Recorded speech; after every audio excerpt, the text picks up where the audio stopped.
Kanji Yukatani est un homme qui travaille de manière obsessive comme pharmacien, créant des remèdes pour les maladies en mémoire de sa sœur qui est morte d'une tumeur. Il meurt dans son sommeil à cause du surmenage, mais se retrouve finalement réincarné dans un autre monde dans le corps de Falma de Médicis, un jeune noble seulement âgé de 10 ans, ayant été frappé par la foudre, dont la famille sert la famille royale en tant que médecin. Il est alors accueilli par Charlotte, qui a été chargée de répondre aux besoins de Pharma. Charlotte aide alors Pharma à acquérir des connaissances sur la famille de Médicis, car il n'a aucun souvenir de sa vie actuelle. Pharma apprend alors l'existence d'une magie connue sous le nom d'art divin et Charlotte est choquée par le fait qu'il ne se souvient de rien sur les arts divins. Mais en testant ses pouvoirs, il découvre qu'il peut invoquer tous les éléments du tableau périodique en utilisant ses connaissances en chimie. Jouant sur l'idée qu'il est amnésique, il convainc son père Bruno de le laisser reprendre ses études avec son tuteur d'honneur. Il apprend que les arts divins englobent la terre, l'air, le feu, l'eau et aucun, mais qu'aucun n'est disparu. Il apprend également que personne ne peut invoquer tous les éléments, et que quelqu'un qui le ferait serait jugé contre nature, donc il garde son talent caché. Éléonore découvre qu'en plus de son étrange changement de personnalité, la capacité magique de Pharma a augmenté presque à l'infini. Il possède l'œil divin qui peut détecter toutes les maladies et blessures, et son corps ne projette plus d'ombre. Eleanor s'enfuit, le prenant pour un monstre. Pharma est alors informé par son père qu'Eleanor est tombée malade et qu'elle ne peut pas lui donner de cours. Il rend alors visite à Eleanor chez elle, mais la trouve terrifiée car elle croit qu'il est l'un des dieux de la médecine, les dieux qui régissent les arts divins. Pharma lui demande de redevenir son tuteur, car il est encore novice, mais la laissera tranquille si elle le souhaite. Eleanor se souvient que les sont des êtres bienveillants, alors elle cesse d'avoir peur et reprend son rôle de tutrice de Pharma, l'aidant à apprendre les arts divins. S'exerçant avec l'œil divin, Pharma commence à diagnostiquer et à créer des traitements pour les serviteurs de la maison. Mais après que Charlotte lui ait expliqué que les de Médicis ne servent que la royauté et que les médicaments des médecins ordinaires sont chers, il décide de rendre la médecine accessible à toutes les classes sociales. La sœur de Pharma, Blanche, contracte la varicelle. Pharma crée un traitement utilisant les techniques de la Terre pour guérir la varicelle de Blanche.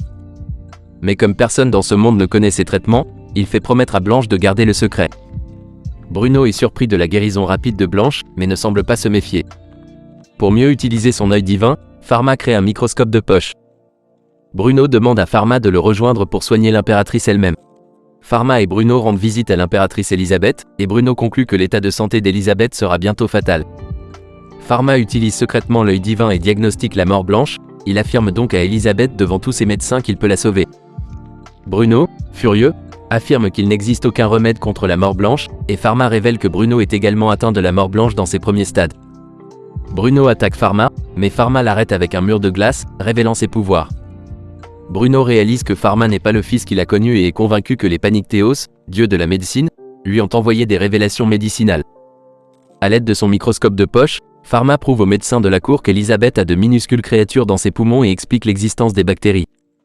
Convaincue, Elisabeth accepte de prendre le médicament de Pharma pendant les 6 mois requis. De retour chez lui, Bruno réexamine sa propre approche de la médecine ainsi que ses échecs en tant que parent. Pharma demande à Bruno de continuer à lui enseigner, car malgré ses pouvoirs, il doit apprendre à être médecin.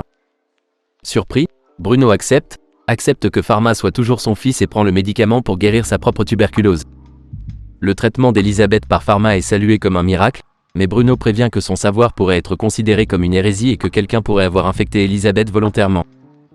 Noé, un page de la cour d'Elisabeth, informe Pharma qu'Elisabeth a l'intention de le récompenser, et Pharma décide d'ouvrir une pharmacie qui traite les nobles et les paysans.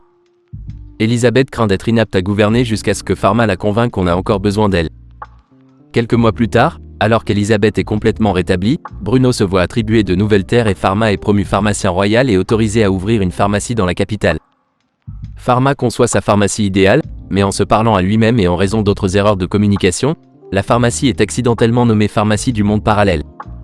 Presque immédiatement, Véron, chef de la guilde des pharmaciens de Saint-Flou, tente de saboter Pharma et est furieux que ses médicaments soient assez bon marché pour les paysans, mais il est chassé par Éléonore avant qu'il ne puisse causer des problèmes. Pharma engage Charlotte comme coursière, mais a toujours besoin de quelqu'un pour gérer les comptes et la paperasse. Par coïncidence, Bruno met à la retraite son propre comptable, Cédric, en raison de sa difficulté à marcher. Pharma engage donc Cédric en lui promettant de soigner ses jambes. Bruno donne à Pharma une fortune en or pour l'aider à démarrer la pharmacie. Pharma en déduit que Bruno a délibérément mis Cédric à la retraite pour permettre à Pharma de l'engager et lui en est reconnaissant.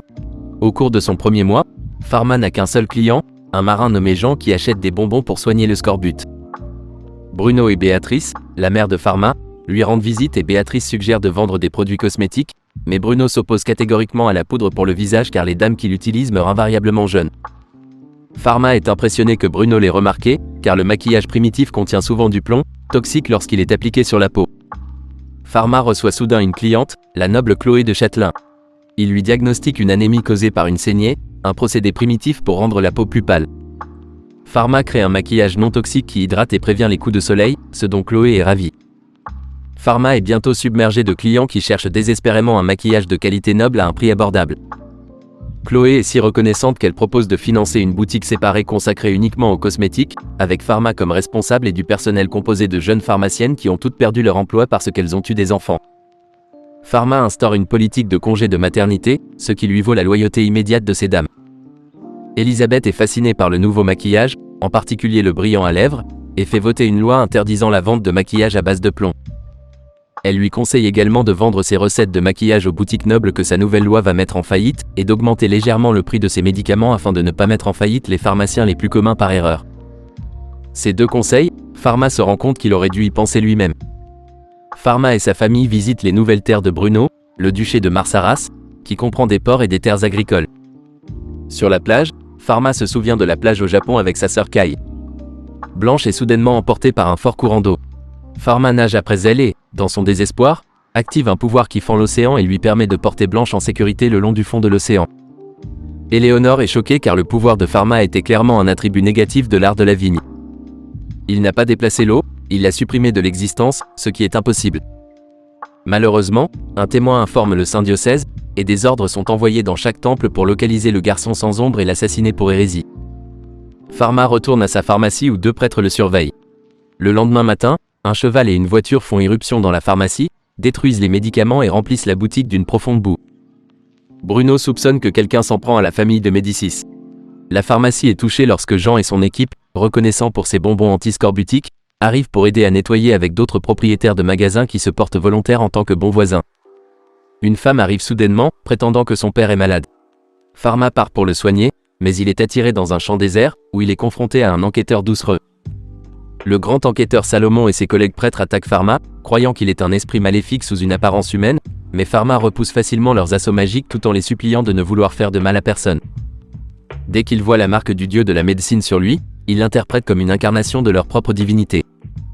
Pharma empêche Salomon de se suicider pour expier son péché et pratique une intervention chirurgicale d'urgence pour réparer la jambe de l'inquisiteur, qui a été gravement cassée pendant l'attaque. Une fois plus tard, Salomon, complètement rétabli et promu évêque, rend visite à Pharma et fait le tour de la pharmacie, assurant Pharma qu'il gardera son existence secrète pour les habitants de la ville en remerciement de lui avoir sauvé la vie. Il apporte également plusieurs cadeaux, dont un ensemble de pâtisseries, un bâton divin appelé Panacrabdo, et un talisman qui supprime l'ardeur divine de Pharma, lui permettant de projeter une ombre. La menace des cloportes ayant disparu, mais Saint-Fleuve refusant de lui accorder le droit de vendre publiquement ses traitements, Pharma décide de fonder une nouvelle guilde avec d'autres magasins de médecine. La même nuit, Marie, la fille de Pierre, un jeune pharmacien membre de la guilde de Saint-Fleuve, tombe gravement malade, furieux que ses efforts pour ruiner Pharma aient échoué. Véron interdit aux membres de sa guilde d'avoir quoi que ce soit à faire avec la boutique.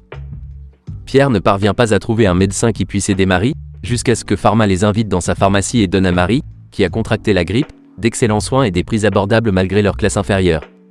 Après avoir soigné Marie avec succès, de retour chez lui, Pierre réalise que Pharma est le summum de ce qu'un pharmacien devrait être, mais il est obligé d'obéir à la guilde pour le bien de sa famille. Véron est encore plus enragé en apprenant que Pharma est protégé par Elisabeth et Salomon. Pierre admet qu'il a amené Marie à Pharma et que Saint-Fleuve devrait apprendre de lui, et non le mépriser. Véron révèle qu'un de ses enfants est mort parce qu'un médecin noble a refusé de le soigner, il ne fera donc jamais confiance à Pharma. Pierre est exclu de la guilde, sa licence de pharmacien lui est retirée et sa boutique est détruite. En apprenant cela, Pharma invite Pierre à rejoindre la guilde des pharmacies composées qu'il a récemment créée avec la permission d'Elisabeth, permettant à Pierre de continuer à travailler comme pharmacien. Avec le soutien de sa femme et de sa fille, Pierre apprend les techniques de diagnostic de Pharma et ne stocke que les médicaments de pointe de Pharma avant d'ouvrir sa nouvelle boutique, la pharmacie de l'Aube. L'impératrice Elisabeth constate les effets positifs de la pharmacie du monde parallèle, sur la santé publique, et donc sur la prospérité de l'Empire, et décide de continuer à soutenir les efforts de Pharma. Bruno de Médicis se souvient douloureusement de Camus de Sade, son ancien camarade et ami qui a été banni pour avoir mené d'abominables expériences médicales sur des sujets humains. il reçoit une lettre de son fils aîné Pal annonçant l'apparition d'une étrange épidémie mortelle en provenance de l'île de Pente, d'où sont importées des marchandises qui pourraient contaminer la prochaine foire annuelle de la Saint-Flou dans la capitale impériale. Bruno demande à Pharma d'enquêter et, à partir des descriptions disponibles, Pharma identifie la maladie comme étant la peste noire. Pharma, Bruno et Elisabeth prennent immédiatement des mesures de quarantaine et des précautions médicales avec l'aide de leurs camarades étudiants et pharmaciens, avant que Pharma et Éléonore ne partent pour Marcera, où les marchandises de Pente sont censées arriver. Mais entre-temps, Camus est revenu à la capitale, enveloppé d'une aura sombre et inquiétante. Dès leur arrivée à Marcera, Pharma et Éléonore commencent à inspecter les navires marchands qui attendent impatiemment de toucher terre, aidés par les forces navales de Saint-Fluve, dont le chef est le commodore Jean-Hélène Gabet, l'ancien habitué de Pharma pour le traitement du scorbut. Alors qu'aucune épidémie ne s'est déclarée dans le port lui-même, Pharma reçoit la nouvelle qu'un village nommé Elestac a été frappé par la plaque après qu'un navire y ait accosté illégalement pour éviter la quarantaine. Surfant sur le rhabdo, sceptre divin, Pharma part seul pour Elestac et arrive juste à temps pour empêcher certains villageois désespérés de partir et de propager ainsi l'infection. Grâce à son rang de pharmacien royal, il rallie les survivants et organise les mesures de traitement dans la ville. Une fois les premiers préparatifs terminés, il entre dans la section dans laquelle les cas les plus critiques ont été isolés. Le commodore Gabon coule le navire renégat après qu'il ait été retrouvé avec tous ses occupants morts. L'équipe de Pharma, avec l'aide de plusieurs membres de Dossies, travaille dur pour prévenir une épidémie de peste noire, mais réalise qu'elle aura besoin de plus d'aide.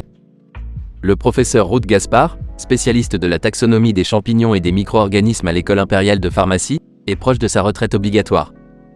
Lorsque Bruno lui demande d'aider Pharma à développer des antibiotiques pouvant être produits sans avoir recours à l'art divin, les Dossies interceptent plusieurs membres de l'équipage du vaisseau voyou qui ont touché terre avec une partie de leur cargaison. Et Pharma apprend que non seulement ils ont apporté des écureuils blancs rares du Pente qui agiraient comme des porteurs de peste, mais aussi 5 chevaliers sacrés des Pays-Bas qui ont embarqué au milieu du voyage du navire. En reliant les points à la maladie d'Elisabeth, Pharma et Bruno concluent que quelqu'un complote pour éradiquer l'empire de Saint-Fleuve en utilisant des maladies virulentes. Cette théorie est validée le lendemain matin lorsque les chevaliers recherchés franchissent soudainement les portes de la capitale et libèrent un grand nombre d'écureuils blancs dans la ville. Alors que Bruno et Elisabeth discutent de la crise, ils soupçonnent Camus d'être impliqué dans l'épidémie en tuant le roi des Pays-Bas et en utilisant les ressources de la nation pour se venger de Saint-Fleuve de son bannissement.